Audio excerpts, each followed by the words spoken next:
Keep your wellness routine going strong all summer. Kachava's new travel packs help you stick to your daily ritual even when you're on the go. Just one packet of Kachava's all-in-one nutrition shake provides complete nutrition wherever you are, with 25 grams of protein, 6 grams of fiber, greens, adaptogens, and more. Simplify your daily ritual. Go to Kachava.com and use code NEWS for 15% off. That's KACHAVA.com, code NEWS. To get this episode of Forensic Tales ad-free, please visit patreon.com/Forensic Tales. Forensic Tales discusses topics that some listeners may find disturbing. The contents of this episode may not be suitable for everyone. Listener discretion is advised. In May 2001, the entire country was rocked by the disappearance of Washington, D.C. intern Chandra Levy. Chandra's story had everything it needed to become a media sensation: a missing young female, a rumored affair with a married congressman, and a promising intern. But Chandra Levy wasn't the only young federal employee whose life was cut short in Washington, D.C. Less than 2 years before Chandra Levy disappeared, 28-year-old Joyce Chiang mysteriously vanished after a night out with friends. Even after years of investigating, her sudden death remains a mystery. This is Forensic Tales, episode number 167, The Joyce Chiang Story.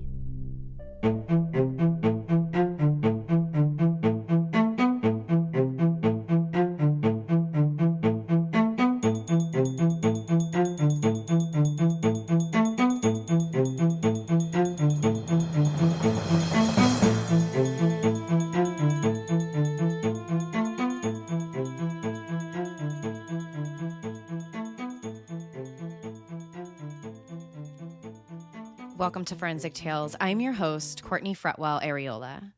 Forensic Tales is a weekly true crime podcast covering real, spine-tingling stories with a forensic science twist. Some cases have been solved with forensic science, while others have turned cold. Every remarkable story sends us a chilling reminder that not all stories have happy endings. As a one-woman show, your support helps me find new compelling cases, conduct in-depth, fact-based research, and produce and edit this weekly show. As a thank you for supporting the show, you'll get early ad-free access to weekly episodes, shout-outs in episodes, priority on case suggestions, and access to weekly bonus episodes. To support Forensic Tales, please visit patreon.com/Forensic Tales, or simply click the link in the show notes. You can also support this show by leaving a positive rating with a review. Now, let's get to this week's episode. In the summer of 2001, the disappearance of Capitol Hill intern Chandra Levy captured the entire country's attention. 24-year-old Chandra Levy, an ambitious young woman determined to pursue a career in Washington, D.C., mysteriously vanished without a trace.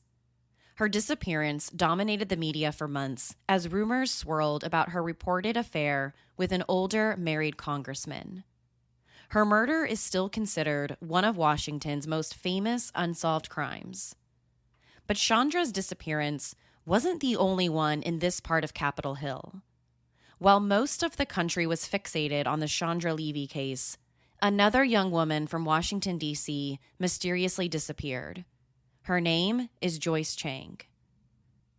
13 months after Chandra Levy was last seen on May 1st, 2001, the body of 28-year-old Joyce Chiang was discovered in a remote section of Rock Creek Park, the same park where Chandra Levy's body was found in May 2002, and a location less than 4 miles away from Joyce's Washington, D.C. apartment.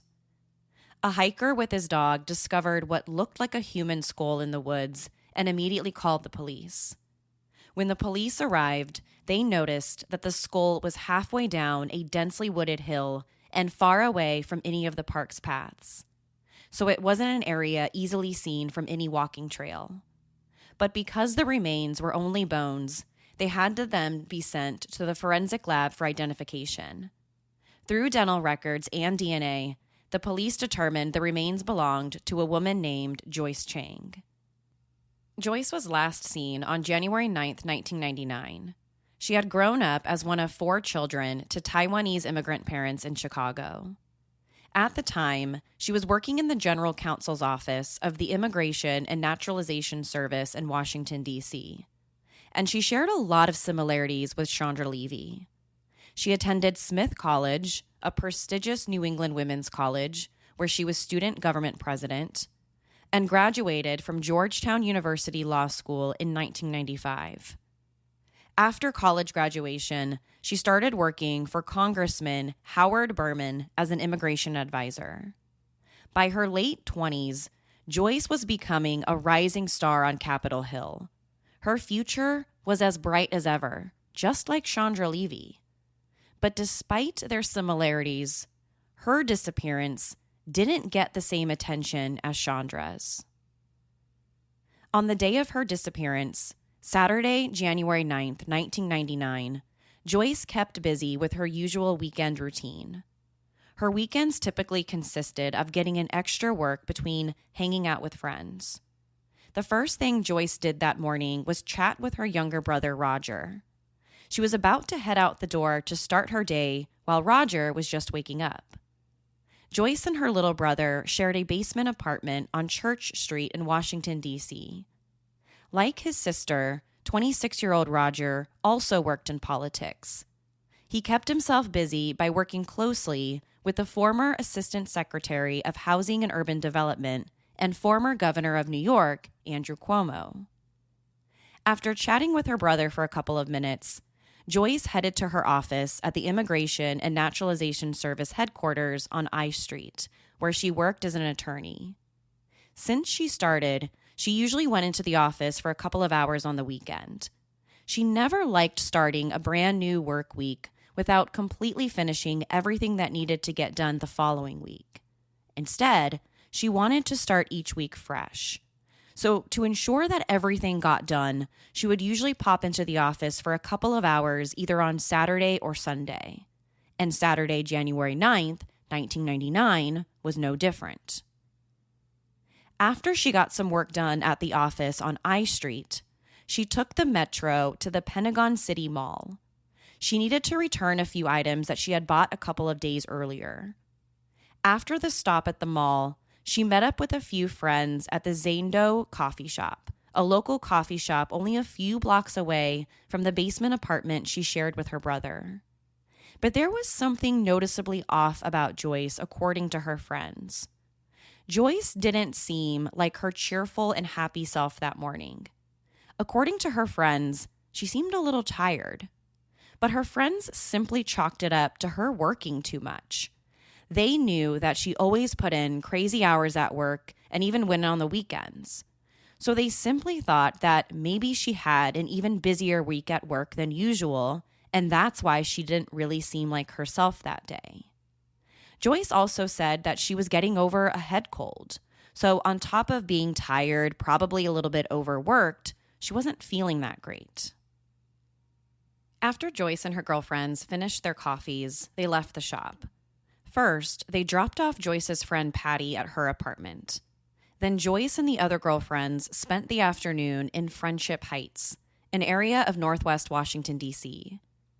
After watching the movie A Civil Action, they all went back to DuPont Circle for dinner. Everything seemed normal throughout the movie and dinner, and Joyce seemed to be in a better mood. After dinner, around 8:30 p.m., Joyce told her friends she was tired and ready to call it a night. She said she wanted to get back to her apartment by at least 9 o'clock because she needed to call a friend who lived across the country in San Francisco, California. She said her friend was starring in a theater production that night and wanted to wish her friend good luck before the show started. So Joyce's friend Kathy offered to give her a ride back to her apartment. But on the way back, Joyce asked her friend to make one quick stop at a Starbucks so that she could grab a cup of tea. After they stopped at the Starbucks, Joyce told her friend Kathy that she would walk the rest of the way home. Her apartment was only 4 blocks away from the Starbucks, so it'd only take a few minutes.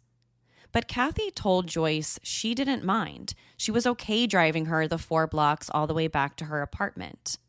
But Joyce said no. She was already nice enough to drive her from dinner to the Starbucks, and her apartment was only a couple blocks away. So after Kathy said goodbye to Joyce at the Starbucks, she drove away, and Joyce started walking home, but she never made it to her apartment. When Roger woke up on Sunday morning, he first noticed that Joyce didn't come home the night before, but he didn't overthink this. Joyce would sometimes stay overnight at a friend's house, so he figured that's what she did. So he didn't worry about Joyce until later that night.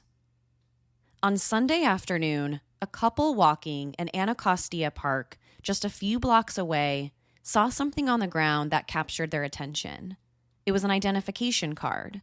An identification card for the Immigration and Naturalization Service in downtown, and the card belonged to Joyce Chiang.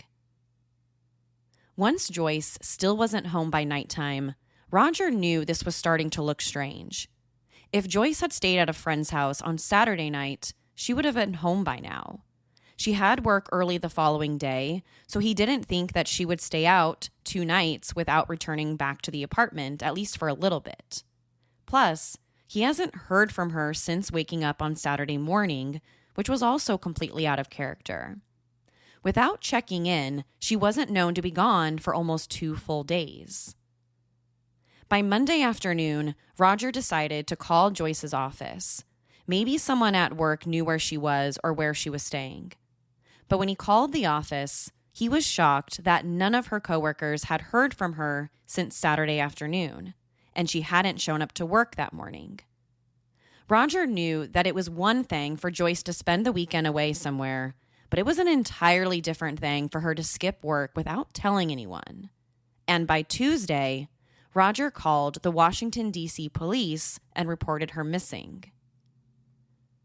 Over the next 2 weeks, local Washington D.C. police officers and the FBI searched for Joyce. Since she was a federal employee, the FBI took over as the lead agency in the investigation. But even with all of this manpower, they had no idea where to focus their search.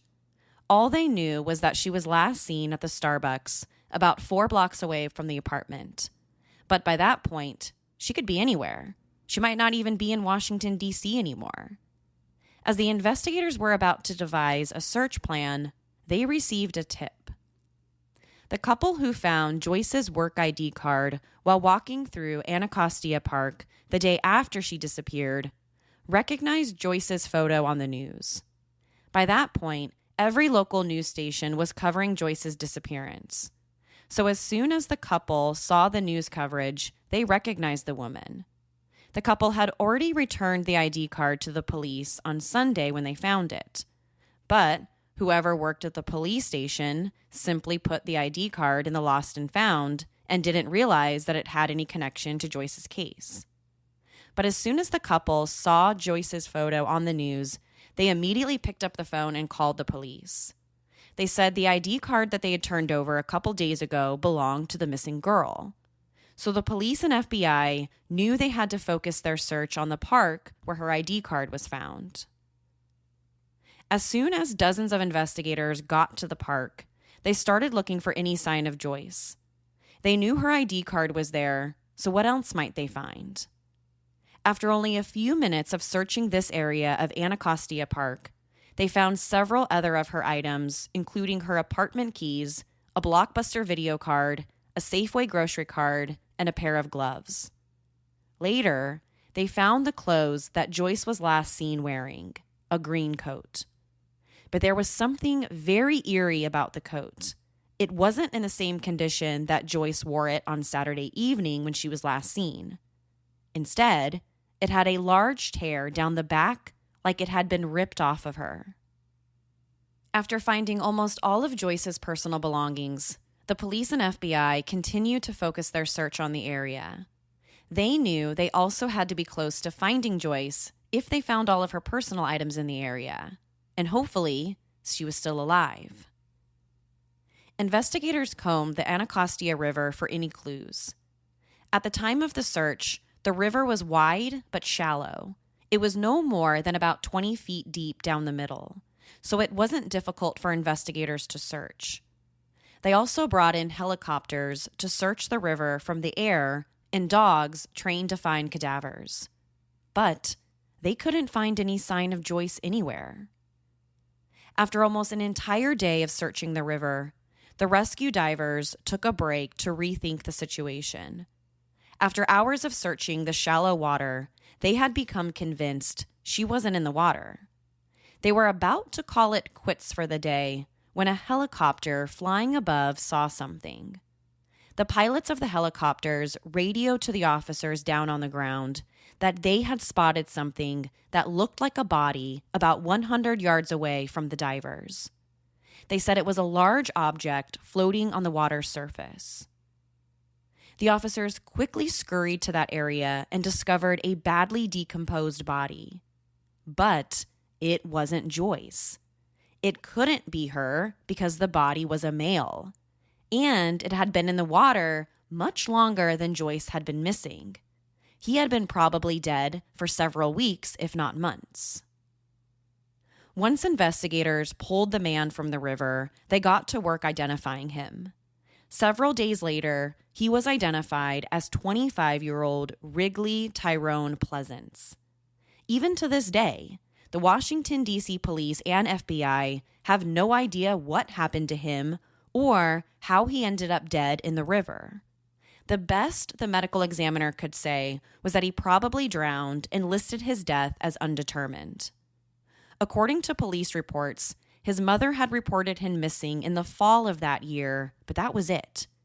They had no idea what he was doing in the Washington, D.C. area because he wasn't from there.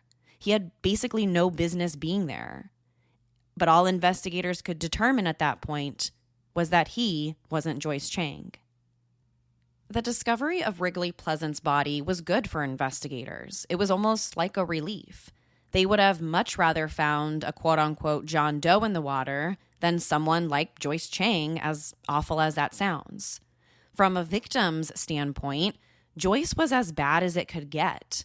She was young, beautiful, well-educated, and a federal employee. Her story was straight out of a horror film. She was last seen walking down the street in her neighborhood, just blocks away from her apartment. Then she suddenly disappears off the face of the earth, and no one knows what happened to her. Over the next 3 months, while the FBI continued to search for Joyce, her family and friends started organizing weekly candlelight vigils for her. At first, only her family and friends showed up, but then they became much bigger. Total strangers who had never even met her before started showing up. People from other areas outside of Washington, D.C. came. They didn't know Joyce personally, but she quickly became part of people's lives and families. She became your sister, your daughter, or even your friend. So everyone started coming together in hopes that they would finally get some answers. But for weeks, the answers didn't come. One of the most influential people who helped keep Joyce's story on the newspaper's front page was her younger brother, Roger. If not for Roger, Joyce's story might have become yesterday's news. At first, the story got a lot of attention, but like many cases of disappearances, the stories begin to fade. A story about a missing person that once made front page news would eventually fall off people's radar. But Roger was determined to not let that happen. For weeks on end, he kept Joyce's story in the media and on the front page of the news.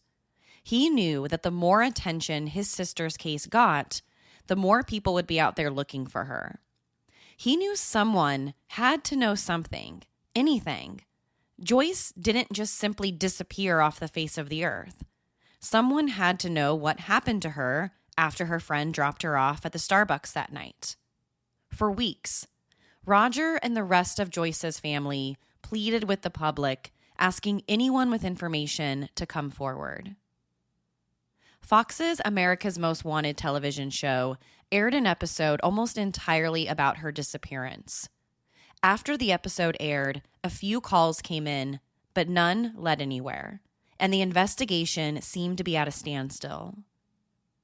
Over the next 3 months, the police, FBI, and Joyce's family searched around the clock for her.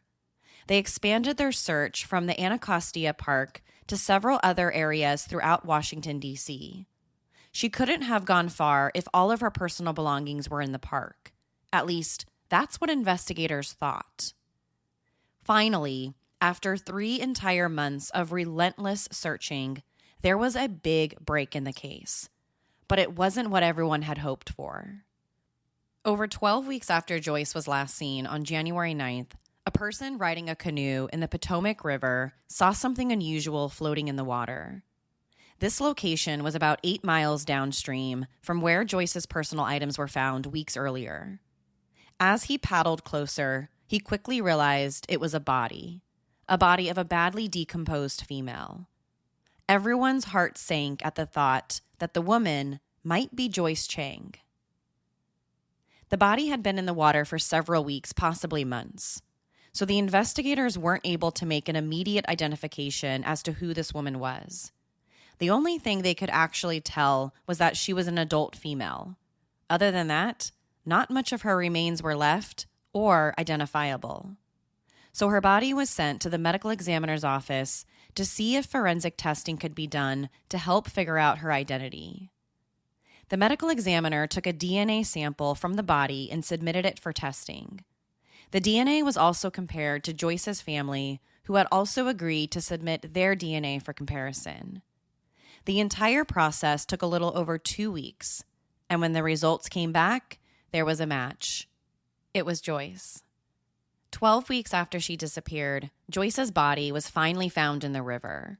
Her body had floated downstream about 8 miles away from where all of her personal belongings had been found just weeks earlier. But investigators had no idea what happened to her because her body was so badly decomposed. In most cases, bodies of water typically keep the body at lower temperatures, leading to slower decomposition than compared to being on land. But once the body is removed from the water, it experiences a significantly increased decomposition rate compared to bodies that aren't in water. But many factors can affect body decomposition in water, like the depth or the temperature of the water. Water currents can also play a factor. In many bodies of water, there's also wildlife and animals that you have to deal with. And sometimes animals get to the human remains before being discovered or pulled from the water. But in Joyce's case, the medical examiner couldn't determine much about what happened to her. Despite being in the water, she had likely been there the entire time she was missing. So although the cold water might have slowed the decomposition rate, she had been in the water for a long time, which meant determining a manner or a cause of death was almost impossible. When Joyce's body was pulled from the river, she had no hair left on the top of her head, another sign that she had been in the water likely since her disappearance 3 months earlier. There was also no visible injuries or signs of trauma to her body. Had she been assaulted, strangled, or shot? No one, including the medical examiner, could say for sure. They found nothing on her body suggesting a possible cause of death. They also couldn't say whether this was a homicide or something else. With no visible signs of injury or trauma, who's to say foul play was involved? Was it possible that Joyce simply decided to walk away from her life and commit suicide? Maybe the constant pressures at work were starting to take a toll on her, and she decided that enough was enough, and she chose to end her life that night instead of returning home. When Joyce joined the Immigration and Naturalization Service, the U.S. was in a turmoil over its immigration policies and laws. The 1996 immigration bill had recently been passed, which was inherently tough on immigrants. And as a member of the department's legal team, Joyce was one of the people in charge of enforcing this immigration bill. So was the pressure of this job a little bit too much? But does that theory really make sense, though? What reason did Joyce really have to commit suicide? Sure, she was constantly swamped at work, but did that mean she was suicidal and she disappeared on her own? Over 1 month after Joyce's body was discovered, the medical examiner announced that the body was too badly decomposed for them to determine a cause of death. They wouldn't rule either a suicide or homicide. They also couldn't rule out that this was possibly a death by misadventure case, basically an accident. They simply said that they didn't know what happened to her. It could have been anything, essentially. So her official cause of death was listed as undetermined. But Joyce's family completely disagreed with this. They knew Joyce wasn't suicidal and she would have never taken her own life. In the weeks and months leading up to her disappearance, she showed no signs of being suicidal. By all accounts, she was happy and had a long and bright future ahead of her. At only 28 years old, she was a high-powered attorney with the federal government living in Washington, D.C. Why would she suddenly commit suicide? Well, according to Joyce's family, the answer to that question was simple. She wouldn't. Without an official cause of death, investigators felt there was nothing more to do. And despite her death being classified as, quote, undetermined, the case went cold. Not even the forensic evidence could point to anything. Over the next 2 years, there was an insane amount of speculation and theories about the case. There was a rumor that she might have been kidnapped by people running an Asian prostitution ring, and the kidnapping went wrong, and that's how she ended up in the water. There was another theory that she might have been kidnapped from Starbucks. One news outlet reported that one of the employees working at the Starbucks that night recalled seeing Joyce sitting inside the restaurant with a blonde woman. The employee allegedly said that Joyce and the woman sat in the Starbucks talking and drinking tea for about an hour together. But this was only a far-fetched theory. There's been no evidence suggesting that Joyce did anything other than follow her original plan that night, which was to grab a cup of tea from Starbucks and then walk about 4 blocks back to her apartment. Plus, the friend who dropped her off at the Starbucks that night said that Joyce never mentioned anything about meeting up with this so-called blonde woman that this employee was talking about.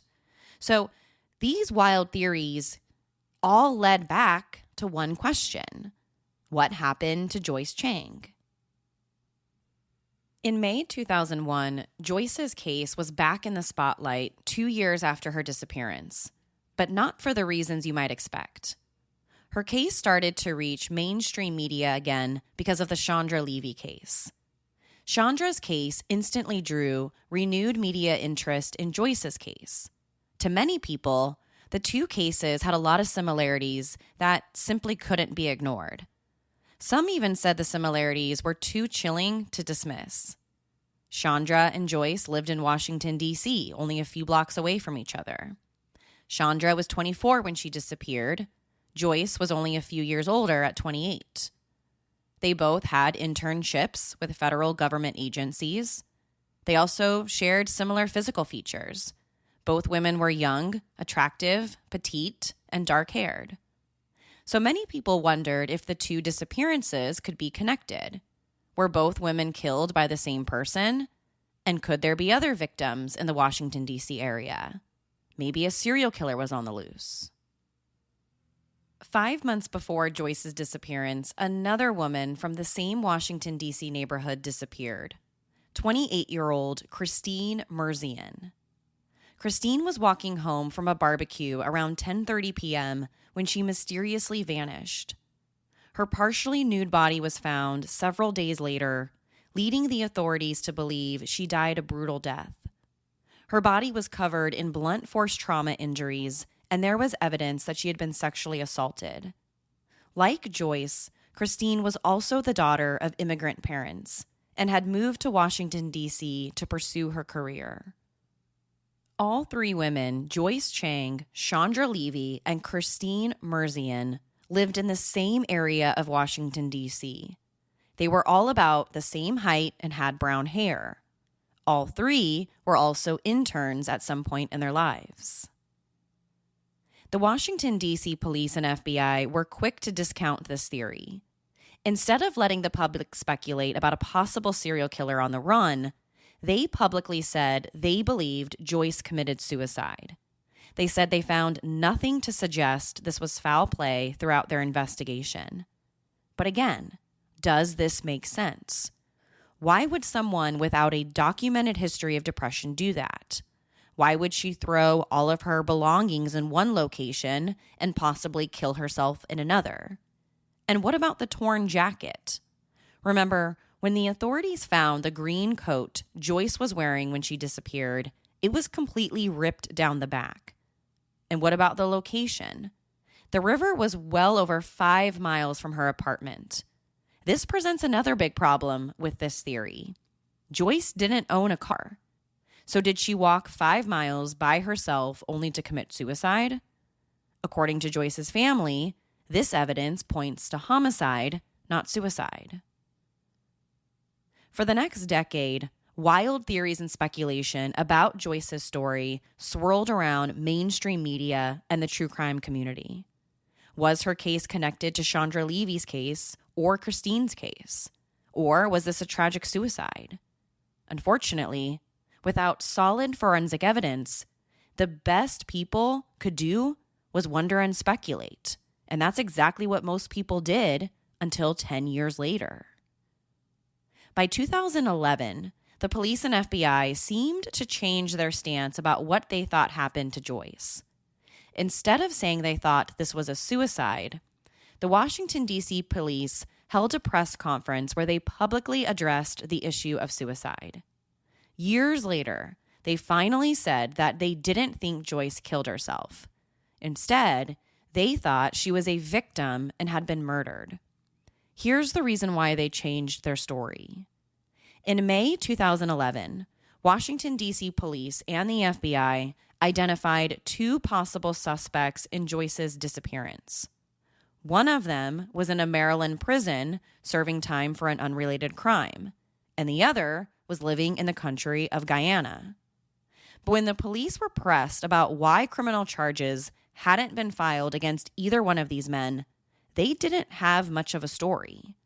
The guy in prison is already serving a life sentence for an unrelated crime, and the other one lives in Guyana, a country with no extradition laws with the U.S. So even if officials wanted to arrest him in connection with Joyce's death, they couldn't, unless he returned to the U.S. on his own, which seems extremely unlikely. So they can't just go and arrest him. But who exactly are these 2 men? Well, some people believe they are Stephen Allen and Neil Joaquin. Both Stephen Allen and Neil Joaquin lived in the Washington, D.C. area around the time of Joyce's disappearance. And both men were known to law enforcement because they worked together as a team robbing people on the streets. They usually approached someone who was alone. They would take their purse or their wallet and then simply run off. But investigators believe Joyce Chiang was different. Instead of just robbing her for money, the 2 men abducted her after she left the Starbucks and started walking the 4 blocks back to her apartment. After she was abducted, the men drove Joyce to the Anacostia River. But what happened after that? Well, here's one theory that the TV host John Walsh talked about shortly after the police gave this press conference. John Walsh believes that after the men took Joyce to the river, they only planned on robbing her, at least initially, like they did with everyone else. But John Walsh believes Joyce maybe tried to run away from the men and slipped on ice, causing her to fall into the river where she ultimately drowned. That could explain why all of her personal belongings, like her apartment keys and the grocery store cards, were found on the ground. It could also explain why her green coat was ripped down the back. Maybe she struggled with the 2 men after they robbed her and tore the jacket. Then, once she ran away, she accidentally slipped on some ice that would have been on the ground at that time of the year and fell into the water. But neither the FBI or the Washington, D.C. police confirmed or denied the story. This seemed to just be a possible theory about what happened. They also never filed criminal charges against either man. One of them is currently in federal prison, serving a life sentence, while the other one's believed to be living in a country where there are no extradition laws with the U.S. So it seems very unlikely that at this point, either one of them will be arrested or charged with anything in connection to Joyce's case. And her family might not ever receive the justice or closure that they deserve. Following her death, a scholarship was created in her memory.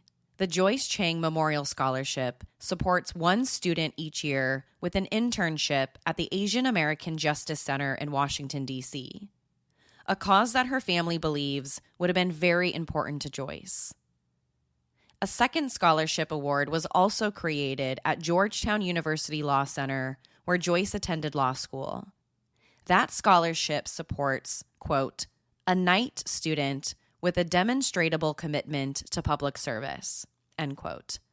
Another cause that would have been important to her. The other two cases of missing women from Washington, D.C. also have updates.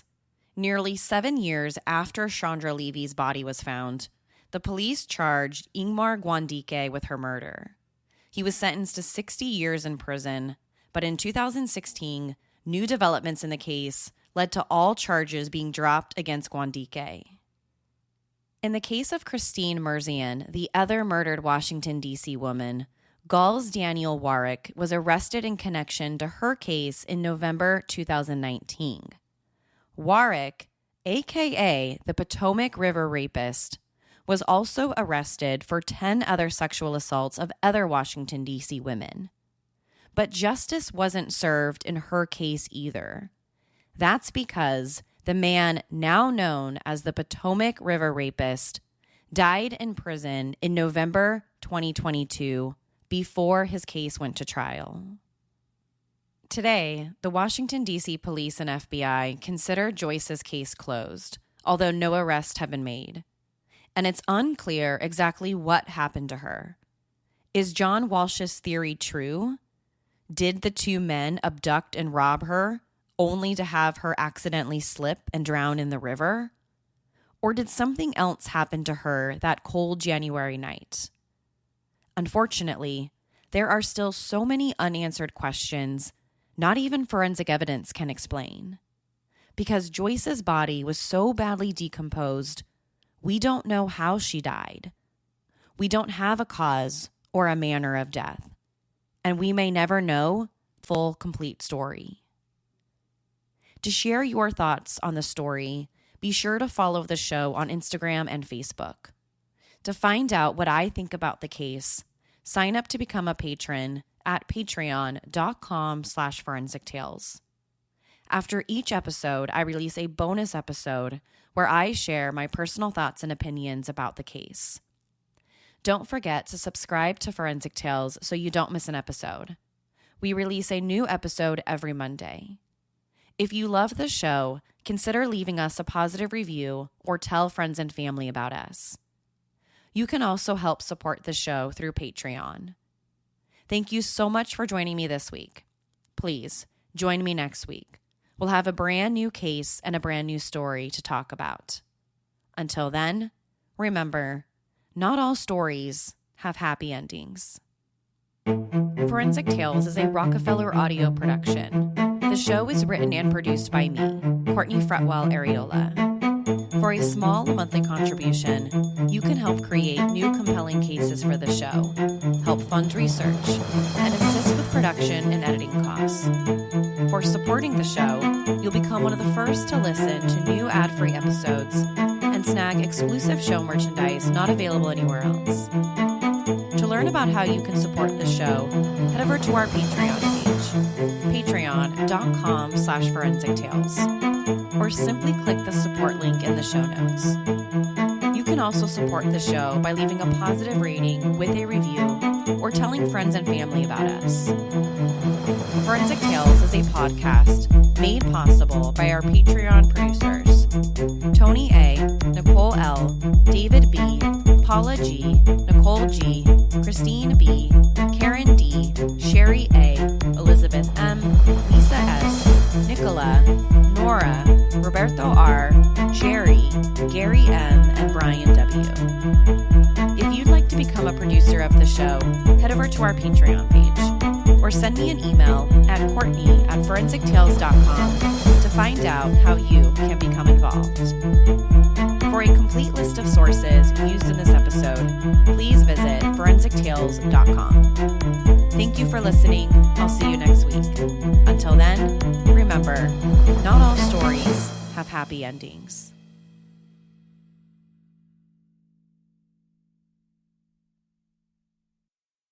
When maintaining your daily wellness rituals is important to you, the change in routine during the summer can feel daunting. Kachava's new travel packs help you stick to your daily ritual, even when you're on the go. Just one packet of Kachava's all-in-one nutrition shake provides complete nutrition with 25 grams of protein, 6 grams of fiber, greens, adaptogens, and much more. So you'll be fueled and ready for wherever life or your summer adventures take you. No fillers, no nonsense. Just the good stuff your body craves. Plus, it actually tastes delicious. But you can try it for yourself because the variety pack includes all 6 delicious fan favorites: chocolate, vanilla, chai, matcha, coconut acai, and strawberry. So instead of worrying about sticking to your daily ritual, simplify it with Kachava. Go to kachava.com and use code NEWS for 15% off. That's KACHAVA.com, code NEWS.